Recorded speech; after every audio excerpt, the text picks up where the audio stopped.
The world famous Butch and Bob Show. World famous Butch and Bob Show here on WIFO 105.5 FM in Jesup. Good morning, Bob. How's it going? Going well? Going well. It's all good. All good. Glad to hear it. Glad to hear it. Well, we've got a special guest on the phone with us this morning. Who do we have? Yeah, State Representative Buddy Deloach on the phone with us. Buddy, always good to talk to you on here on Wednesdays. Crossover Day took place last week. We got Stephen's take, Blake's take this week. Just want to get your take on Crossover Day, what all you saw and what people need to know about. A lot of those issues that have boiled up all session came up on Crossover Day. Some made it over and some didn't. One of those that I think is important to everybody in our area is to try to do something about all the illegal immigrants that are flooding into our area of the state of Georgia. I had a sheriff call me last week, and he saw a bus loaded with young, obviously, immigrants and into a house in his neighborhood. Of course, all he can do is watch it. So we passed a piece of legislation that's going to require local law enforcement to notify ICE if they come in contact with illegal immigrants. In several cities in Georgia, they've declared themselves sanctuary cities, and they don't notify ICE when they pick up an illegal immigrant for a violation. I think it's important for folks in our area to know that the White House now refers to them as newcomers instead of illegal immigrants. That seems to be the direction some are going in our country. But we're trying to deal with it here. We got money in the budget for some retirees to shore up the retirement system, and some even get a little more of an annual increase than they have before. I don't have those details written down right in front of me. And these are state employees? Yes. Former state employees, right? Mm-hmm. Okay. Yep. So they most of them watch that news pretty closely anyway, so they probably already know that. Again, with us, Buddy Deloach. But as you mentioned, the problem is these illegal. No one knows where these people are coming from or where they're going. So, what can the state do? And well, there's not much we can do without federal help unless we come in contact with them through a violation of the law. But what's been happening, and unfortunately it was true with the brutal murderer at the University of Georgia, that person had come in contact with law enforcement for violations. One was even a mistreatment of a minor. We don't know exactly what that means, but rather than holding them and notifying immigration authorities, they simply released him. And that's what our bill is trying to deal with. I think it was Houston Gaines from Athens, in fact, but he already had a bill to do that. But it's going to penalize local law enforcement if they fail to abide by the law. Well, of course, Athens is a sanctuary city, so even if they knew he was there, they wouldn't say anything to ICE, right? That's right. But with this bill, if they fail to notify ICE, those authorities can be punished. Again, with us on the phone is State Representative Buddy Deloach. Again, we're winding down the session. Again, Crossover Day last Thursday. What do people here in Wayne County need to know that is going to take place in the next several days that will affect us or the state of Georgia? Well, we've spent invested, we'd like to say, an awful lot of money in our school system, and that has continued. We put some more money in the budget to continue our effort to help the mentally ill and find places for them. Those interests that continue to go from year to year that we were so far behind, particularly in dealing with the mentally ill. And we've now got our school teachers where they're the best paid in the southeastern United States. So we no longer have those teachers leaving to go to surrounding states for more money. If they leave, it's not for more money. Still struggling with a good solution to help rural hospitals, and that's something I don't know what it's going to look like, but I am hoping before the session's over, we come up with a firm plan to do something to shore up those hospitals. As y'all know, so many, they care for and treat so many people that can't afford to pay. And that puts a great stress on them. So we've got to figure out a way to solve the problem for our rural hospitals, or we're going to wind up without any rural hospitals. So I hope we do something this year. Once again, Buddy DeLoach on the phone with us. I want to talk to you about this legislation that was passed Tuesday by the House. It's going to let the newly created panel, the governor is looking for this panel tasked with overseeing the state's prosecutors, begin its work. It's Senate Bill 332 passed 97-3. Again, we mentioned that case in Athens. I saw where the DA up there in Athens had to recuse herself because she's one of those district attorneys that won't prosecute cases and take cases to the grand jury. So your thoughts on that? Yeah, we not many, but we have some DAs in this state that, as a matter of policy, have decided that there are certain cases that they simply don't intend to prosecute. And we feel like that's a violation of their oath of office. And when that happens, there should be somebody that can discipline and make recommendations on whether or not they should continue in office. And that's what that panel is all about. We passed that law last year, and it provided for a review of their actions by the Georgia Supreme Court. And the court ruled after we passed that that was not part of what the Supreme Court of Georgia ought to be doing. So they took themselves out of that review process. So what we did this year was simply take it out of the law that required that. So we will have a judicial review panel to be appointed very soon. And when we have DAs that just refuse to do their job or incompetent, and the DA in Athens, for instance, somebody said on the floor, and I think it's probably true, that she's never had a conviction for murder during her time of prosecuting. Now, if that's true, and I believe it is, that's just not acceptable. Amen to that. It's hard to believe that these DAs won't take cases to grand juries and indict and prosecute them. It's amazing. But apparently it's going on in several places. So this panel will be good to be able to step in and do something about it. Yeah, we hope we get them out of office and we get somebody in there that will prosecute and that's capable of doing it. That's our goal. Our laws are imperfect, but we're doing our best.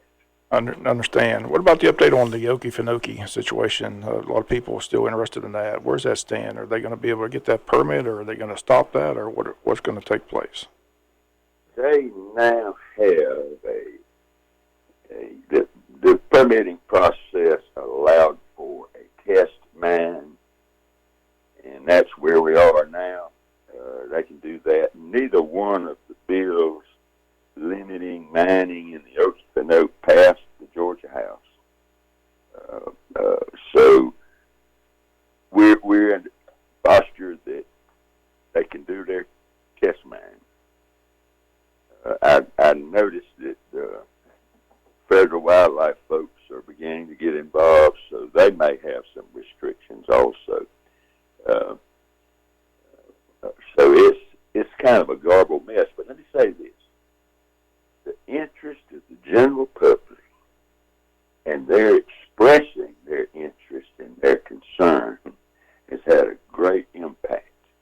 And I'm thankful for all of those folks that showed their interest, sent cards, made phone calls, did all the things that citizens ought to be doing when they're paying attention to things that matter to them. Before I get off this phone, though, I got to tell you a local interest story. The granddaughter of Mr. and Ms. Don Miller, who were the owners S&R Men's Shop. I'm sure you know them. Their granddaughter will be competing in the high jump in the National Indoor Finals in New York City this weekend. So that's pretty exciting. No doubt. We'll definitely check that out. But, buddy, Her name is Josie Collins, and that's Sabrina Miller Collins' daughter. Sounds good. We appreciate you letting us know that. Buddy, always good to talk to you. I'm sorry. Also true, my grandson will be competing in the 1 mile run in that same indoor nationals. So we're pretty excited about these kids. They both go to Athens Academy. And that's going to take place in New York City, you said? Yep, this weekend. Okay, dope. We appreciate you letting us know. Buddy, always good talking to you on Wednesday. Stay safe in Atlanta. Yes, sir. Thanks. All right. Take care, buddy. All right, State Representative Buddy DeLoach here on Big Dog Country Radio, WIFO 105.5 FM in Jesup, here on the world-famous Butch and Bob Show on Big Dog Country Radio.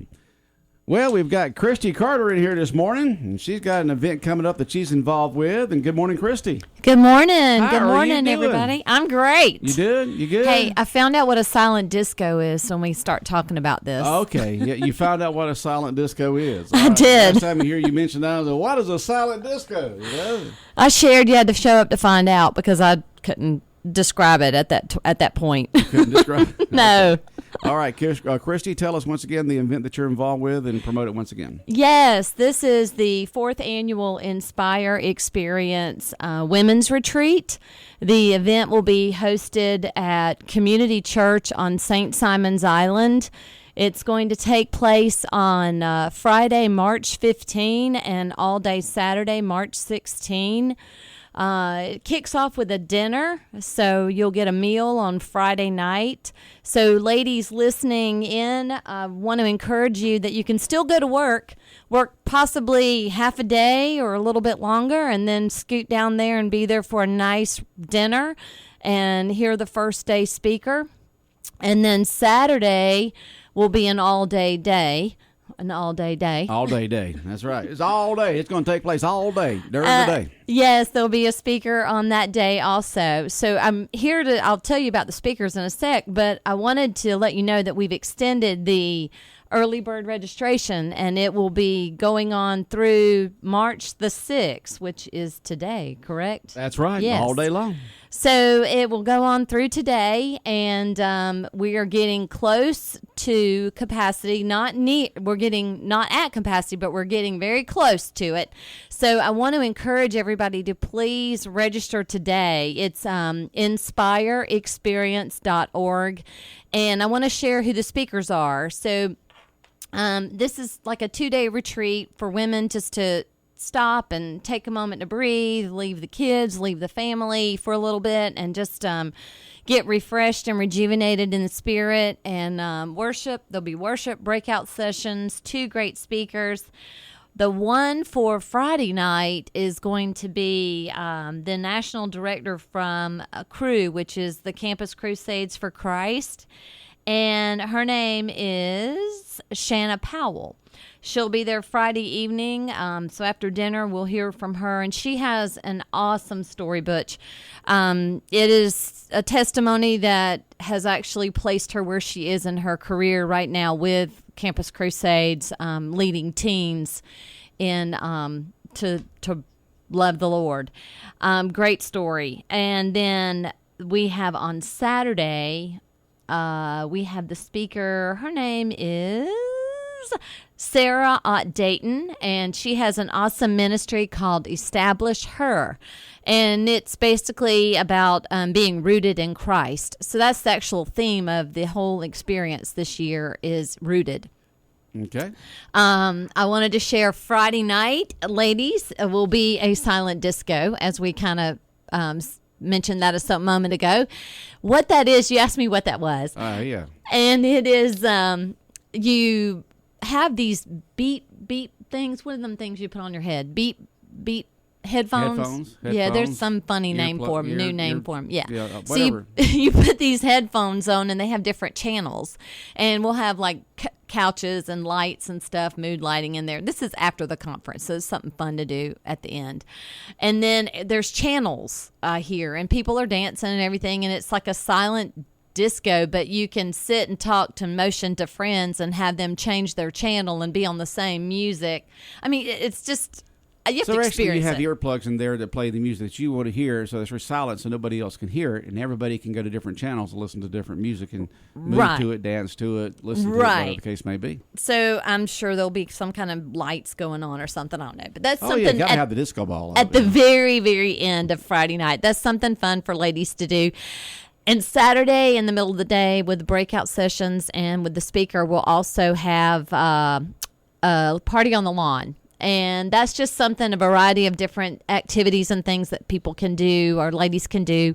I do want to share that it is for probably, we were talking about the ages who would want to attend, not young kids, but I would say maybe 18 and up, somewhere in there. It's not in stone 18, but, you know, mature young girls all the way up where they can get something out of it. Right, 18 and up. Got it. Yeah, and tickets right now, which are $125, and that includes all the meals. We're having a really, really, really, really, really good meal on Friday night. And don't worry, ladies, it will be not salad, but if you want salad, there will be salad if you're dieting. But I hear it's going to be a really great meal. Lots of fun giveaways and things to do. There'll be vendors. There'll be sessions, breakout sessions. I just want to encourage everybody to get away and do register early. It's filling up.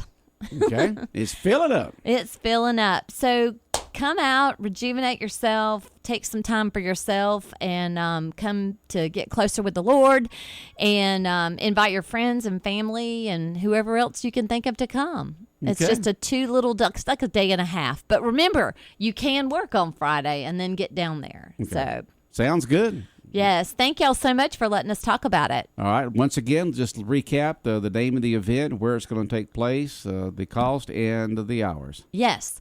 Inspire Experience Ladies Conference or Retreat, Friday, March 15 through Saturday, March 16. Early bird rate ends today for $125, and then prices go up. And it starts at 5 o'clock on Friday night. Registration's around 4, and then you end Saturday night. Okay. And there are discounted room rates if you're interested in that. Okay. Yeah. Go ahead. Yeah, I was going to say, you have to go, how to register is the main thing. Go to inspireexperience.org. That, again, is inspireexperience.org. And we're excited to have you, so please register now. Okay, well, that was the question I was going to ask you, but you just did it. Okay, sounds great. Thank you. Thank y'all so much. All right, Christy, safe trip back over to the island. All right, y'all have a great day. Take care. Bye. All right, more of the world-famous Butch and Bob show in a moment. South Georgia weather. Here's your WIFO forecast. Good morning, everyone. We've got clouds around with showers and thunderstorms for the first part of the day. As we get into the afternoon, gradually the clouds move out and sunshine moves in. Highs in the mid-70s, partly cloudy tonight. Tomorrow, mostly sunny, a little cooler, highs in the low 70s. Fog for Friday morning, partly sunny in the afternoon, highs stay in the low 70s. I'm Georgia meteorologist Laura Huckabee in the GNN Weather Center. 105.5 FM in Jesup, Big Dog Country Radio, WIFO. Well, Bob, I got home yesterday about 4:30, and it was lightly raining, just light drizzle. And then I wake up this morning at 4:30, 12 hours later, it is still raining, but it's raining hard. It's just amazing that, for 12 hours there, it was just continuing either a light drizzle or pretty good rain. Pretty good rain last night, for sure. Yep. And that'll move on out by midday, and be a gorgeous day tomorrow, just gorgeous tomorrow. And then Friday will be pretty decent, but Saturday, especially afternoon and night, you got a pretty good front coming through, bringing us a 80-90% chance of showers and wind and possible thunderstorms and rain late Saturday and Saturday night, or mid-afternoon Saturday. The good news is daylight savings time's coming. Daylight saving time begins Sunday. That's right. Matter of fact,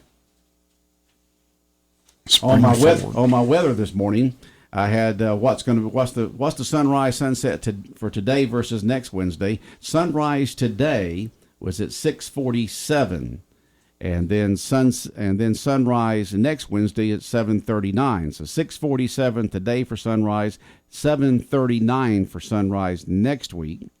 And then sunset, which more people are interested in anything else, sunset today is at 6:29. Sunset for next Wednesday is at 7:34.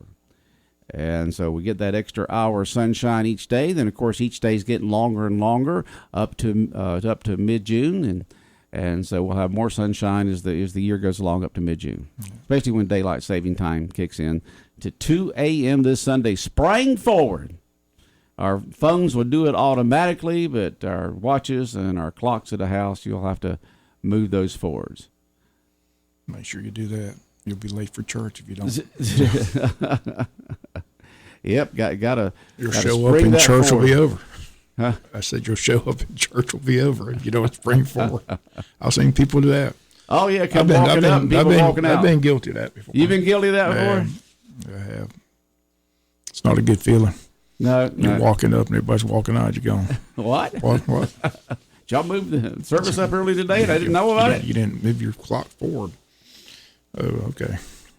So just want to remind people to do that. Spring forward. I'm glad daylight savings time. Like I said, I like that time. You like that extra hour in the afternoon to light? I do. And like I said, each day it gets longer all the way up until mid-June until then it'll start getting less after that. But people seem to love that daylight saving time. Golfers especially like that. Golfers like that so they can play the round in the afternoon? That's right, yeah. Raymond has got that 5 o'clock group on Fridays, so that's a good 5 o'clock group on Fridays. So you can get that. And get it in if you get that extra hour of daylight. So that's right. It's all good. 5 p.m. You can't do that during this time of year. No, you can't because you only have about an hour. That's right. There. It just gets too dark. So yeah,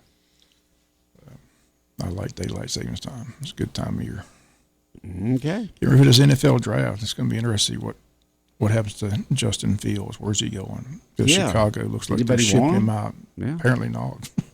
Atlanta was talking about it. They said, no, we'd rather have Kirk Cousins. Atlanta thought it would be good because he's a hometown kid, but the more you hear from Atlanta, they're not interested. They like Kirk, but Minnesota coach yesterday said that Kirk Cousins isn't going anywhere. They're going to re-sign him. So we'll see how it all plays out. He can go anywhere he wants, whoever highest bidder. They say he's going to listen because apparently his wife's from Atlanta. She's from Alpharetta. They've got a business area, so the Falcons definitely like to see him come and upgrade their quarterback situation. Money talks, and so whoever comes up with the biggest contract, that's where it'll be. That's what Kirk Cousins wants to do. He's ready to hit that free agency and see what's out there. Yep. See how much money he can get.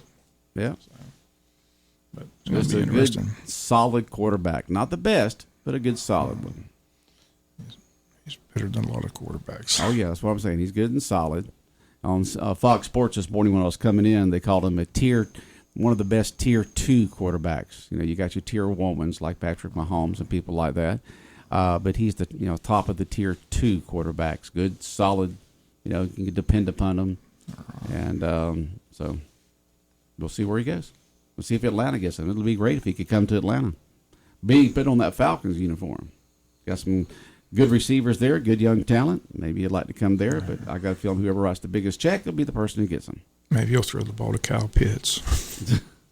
Like they're one of the best tight ends. They never throw him the ball. All these teams using tight ends, and for some reason, Falcons didn't do it. He's a stud. Every time they throw it to him, he catches it. So, yeah, I mean, he could be one of the best tight ends in the league if they throw him the ball. Just throw me the ball. They just don't throw it to him. So that's why the coach is no longer there. Because they didn't throw the tight end. Just wasn't very good. Unfortunately, he's now Pittsburgh's offense coordinator, so I'm not real happy about that. Oh, so, you're not, huh? That wasn't a good move in my opinion. But well, they keep talking about Pittsburgh picking up a quarterback. I thought they had their quarterback. I like the one they got, but they still think they got to upgrade. But like I said, I think the problem with Kenny Pickett, he didn't have a good offense coordinator, so we'll see how it plays out. But I'm like Terry Bradshaw. Terry Bradshaw's, me and him agreed. Kenny Pickett's a good quarterback. Just got to let him throw the ball. offense coordinator. Plus, Let got to him get do an his thing, huh? Plus, got to get an offensive line to protect him. Can't throw from your back. No, you can't throw from your back. Not very well. Only Patrick Mahomes can do that. We'll see. But the quarterback's going to be a big story. Like I say, got all these talented quarterbacks coming out of college. Jaden Daniel was quarterback for North Carolina Made. So they're talking about 4 quarterbacks could go in the top 4 picks in the NFL draft. So. And then, like, the 5th or 6th would be the tight end from Georgia, right? Brock Bowers. They keep saying he's going to the LA Chargers, that Harbaugh's going to pick him. So Okay. we'll see. Yeah, he's a Harbaugh type of player, so I can see why that. Yeah. He's a talented player. Yeah, he likes that rough, tough, knock him down type of football. If he goes less than 5, I'll be shocked. Yeah, we'll just keep wearing you down until the 4th quarter. We just score on you big time. Brock Bowers is a very talented player. It's going to be fun to watch him in the NFL. Yeah, it will be. It will be. Be another one of those great tight ends in the NFL. But I'm looking forward to the draft. It's going to be fun. We're going to see where Trevin goes, Trevin Wallace. Like I said, hopefully the Steelers get those letters. So hopefully about the 3rd round they'll pick Trevin Wallace. It's going to look good in black and gold. So, be good. We need linebacker help. Yep, you sure do. Pittsburgh sure does. He'd be perfect. Yeah. You know, you get some of these teams that are national teams that have fans all over the place. You know, Dallas Cowboys and San Francisco and Pittsburgh. You know, because of their glory days back in the '70s, and plus they've had a couple Super Bowls wins, victories since then. I'm not sure, but they've kept up until the last few years. They've really very relevant in getting the playoffs and in football. And so there's Pittsburgh fans everywhere. I mean, you're a diehard fan. We've had other people here who are diehard Pittsburgh fans. I've been in different groups around town through the years where you have some, a couple of people there, 1 or 2, the max, maybe just 1, that are diehard Pittsburgh fans. And if you go down to a Jacksonville Jaguar game and you have some of these national teams come in, it seems like half the stadium is those other teams, They take over. They just take over. And so some teams have that national following when it comes to and a lot of it has to do with transfers. Right. You have companies that transfer and they go to different places. That's been one of the things in Jacksonville. You've had a lot of transfers down there to begin with. You had some coaches come from there and some folks. So you just see this around the country. You'll see these pockets of fans of these national teams. These are teams that usually had dynasties at one time. But do you see the New England Patriots? Do you run into New England Patriot fans like this, Bob? I mean, I don't think I've run into a Patriots diehard fan. There's several. There's several out there? Yeah. Okay. You would think it would be, considering the fact that, they won so many Super Bowls in those years. Yeah. Since Brady left, they kind of hide in the closet. So. They hide in the closet. They're not the same without Brady. No, they've gotten a little worse as each year went by, didn't they? Yeah. So they're looking for a quarterback too, so it'd be interesting. Everybody seems like everybody's looking for a quarterback. Everybody's looking for a quarterback. Everybody looking for that savior of their team. That's right. Did Belichick ever get a job? No. Not even an analyst, huh? I'm sure he's talking to networks, but so far I hadn't heard where he's going. Okay. But he's not been able to find a coaching job, which is shocking. Yeah, one of the best. I mean, you talk to Brady, you talk to folks who played at New England, and they all say that he's one of the best coaches out there, if not the best. It's hard to believe he couldn't find a job. Yeah, thought for sure he's come to Atlanta. I mean, they said Arthur Blank wanted him, but like I said, all the insiders said he sat in that room, and Belichick was that dictator says, "Mr. Blank, if I get the job, he's gone, he's gone, he's gone." And when he pointed to the third guy, Blank says, "Well, I'm sorry, that's my best friend. You're gone." So he pointed to the wrong guy. Oh boy! And so, tell us about the early election and the regular election day for Wayne County. Well, election day for the Georgia presidential primary is Tuesday, and like I said, got 3 more days of early voting taking place. You got 17,000 registered voters, and a little over 1,000 have voted. So I don't know where their 16,000 registered voters are, but I haven't voted yet. It's amazing how these people register. Just a lot of apathy. But they don't go vote. I mean, you got 17,700 and something registered voters, and there's 2,000, they call them active and non-active. They've got all these people on the register that just haven't voted, and they call them inactive voters. There's about 2,500 of those. but you got 17,700 active voters that have voted, but so far just 1,000 have voted. So, and then qualifying is taking place for all these elections taking place later, and all these offices like sheriff, clerk of court, probate judge, tax commissioner, county school board, county commissioners, all that's taking place up till Friday at 12 noon. So we're still following that. And all that'll be in the general election in November. Right. Well, they've got those primaries that they got. Well, and yeah, some you of those have races, primaries right, if those there's primaries are in Republicans May. and Democrats, right, yeah. so. Yeah. But all those qualifying, only 2 people qualified yesterday, 2 school board members, the 2 incumbents, Todd Wise and Tina Mosley, qualified yesterday. So you have up until Friday at 12 noon to qualify. So Okay. we'll follow that, keep you yearly updated. You know, like I said, the big news in Wayne County, like I said, longtime probate judge Tammy Thornton and longtime tax commissioner Denise Griffiths have decided not to run for re-election. Right. So, And they have basically put their stamp of approval on On ladies in their office that have worked for them for many years. Yep. Keep that experience and that same type of management going. Right. We'll hear from Coroner Jay Fulton tomorrow and Gary Browning tomorrow on the news. Interviewed those guys. And Gary Browning is He's the magistrate judge. Magistrate judge. Hardly. Jay, I didn't realize Jay Fulton's been coroner 28 years. Long time. That's a long time to be looking 28 years. Long time to be looking at dead bodies. Yep, yep, That's basically what they do. He's dead. She's dead. yep. But tough job. Somebody's got to do it. Yep, somebody's got to do it. And it's good to have somebody who wants to serve that long. Yeah, we'll hear from him tomorrow. And interviewed Gary Browning, longtime magistrate judge. So we got those interviews tomorrow. Okay. So we got some interviews lined up too. We got Donnie Ray coming in Friday on the Butch and Bob show, and of course Chuck. And of course, Mosley Donnie Ray's coming. running for be sure. Sure. Okay. Right. And we got Chuck Mosley Monday. Still got to reach out, find Toby. Toby hasn't qualified yet, but they keep saying he's putting up signs. He's running, so it's a 3-man race for sheriff. Okay. So we'll try to line him up next week. All right. Sounds good. Yeah, a lot of these local elections they'll have opposition incumbents, or some positions where they're where they're not. Well, basically, where they're not saying they're going to run again, we'll have somebody new in there, and many of them have opposition. So, ought to be a very interesting election year this year during the primaries and general election for Wayne County. The full slate will be done by 12 noon Friday. And we'll have it for you here on the local news. All right. Well, Bob, I guess that wraps it up. Anything else? Have a good day. All right. World famous Butch and Bob show here on WIFO 105.5 FM in Jesup. And it's been brought to you by First Southern Bank, Van's Barbecue, Murphy Builder Supply, and O'Quinn and Associates.